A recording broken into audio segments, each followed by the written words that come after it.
In The Wolf Among Us, episode 4, In Sleep's Clothing, it starts when episode 3 left off, with Bigby being bloody and beaten, with the doctor patching him up.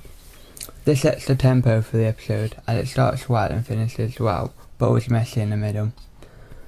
The bloody start of the episode was a great way to set the atmosphere, but if only it would have been able to continue throughout the episode, it would have been epic. The main theme of this episode is to show more of the corruption and social side of Fabletown. And if it was not for 2 parts in the episode, then it would have lacked a lot more momentum, causing the episode to be really dull and boring. There are a couple of new quick time events, which is quite nice to see. Around half an hour mark, it starts to slow down a bit after the opening title starts to slow down. You're introduced to some new members. There's an epic fight scene in it, which is probably the best in the episode so far. You don't get too much background on the characters, which isn't really too great.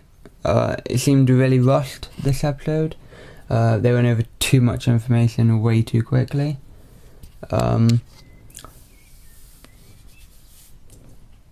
Yeah, so it felt very rushed, which isn't very good. The best and the worst part of the episode were at the ending. The cliffhanger at the ending of the episode of The Wolf Among Us was really dramatic and surprising. I couldn't see it coming.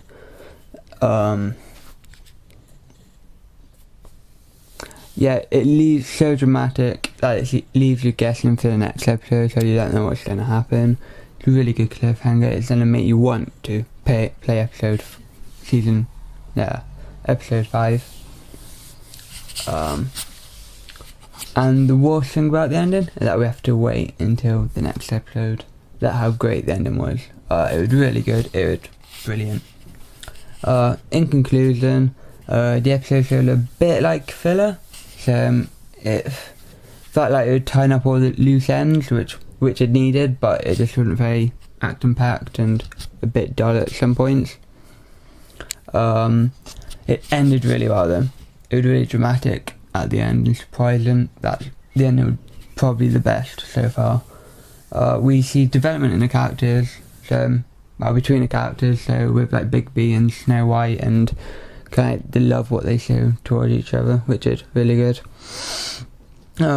We see development. The main strength probably is going to be the next episode. That this did really well to lead up to the next episode. And if you haven't bought the season, then what are you waiting for? You need to go get it. The good points is good development in the story, strong start and ending, epic fight scene. Bad points, it feels a bit rushed. There's no big decisions what you have to make, which isn't really too great. So it feels like more of a film. It feels just like you're watching it. Like there's not really too much interaction in that kind of point. And the middle was a bit slow as well. So overall, great game and highly recommended. Cheers.